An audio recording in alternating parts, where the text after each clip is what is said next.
The problem of climate change is really a problem of economics. It has an environmental consequence. And so it should be the strength of my party, the Republican Party, to answer this challenge.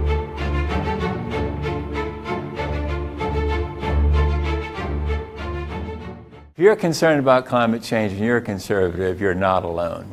I'm Bob Inglis, and I'm the executive director of RepublicEN.org, which is a group of conservatives out to convince conservatives that we've got an answer on climate change. And it goes in, they sell it and goes into a fund, and then the Alaskans get a check. People don't want to deal with the issues now when people care about, let's say eating or getting food on the table. More energy, more mobility, more freedom is about finding out dark places.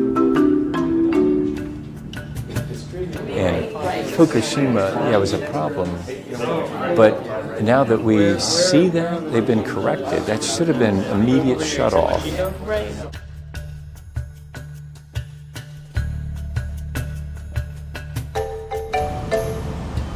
I was beyond skeptical of climate action. I was actually totally dismissive for my first 6 years in Congress. I just assumed climate change was nonsense because Al Gore was for it, and I was a conservative in South Carolina, and therefore I was against it. That was really the end of the inquiry. I admit, sort of ignorant, but that was the way it was.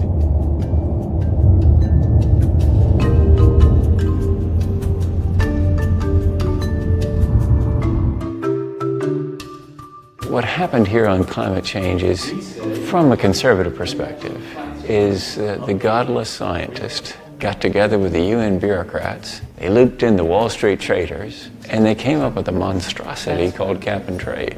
Conservatives want to hear that free enterprise can answer this, and we believe very strongly that it can answer this. Level the playing field, put all the cost in, eliminate all the subsidies, and then there'll be innovation.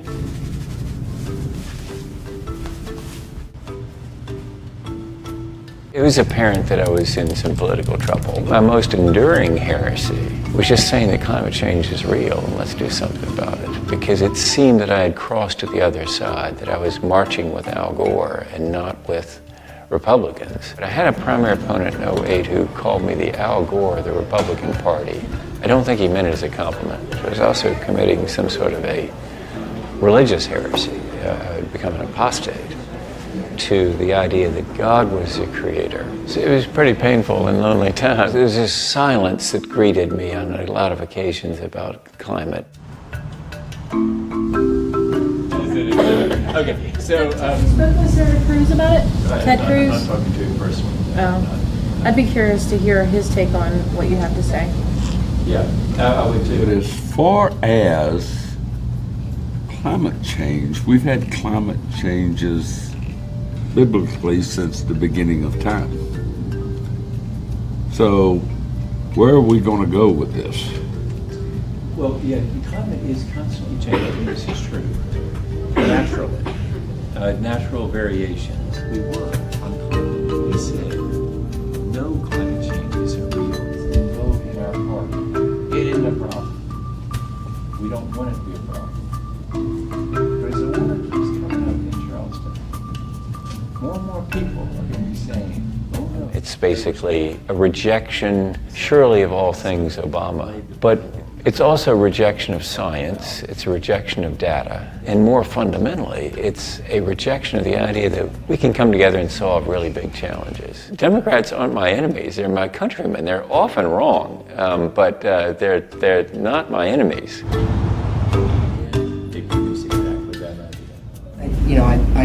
I get so frustrated at this alternative reality that has sort of been created. And I got to believe that eventually we will find the truth here, and the truth is that climate change is real, that there's a human cause to it, thank goodness, because that means we can fix it.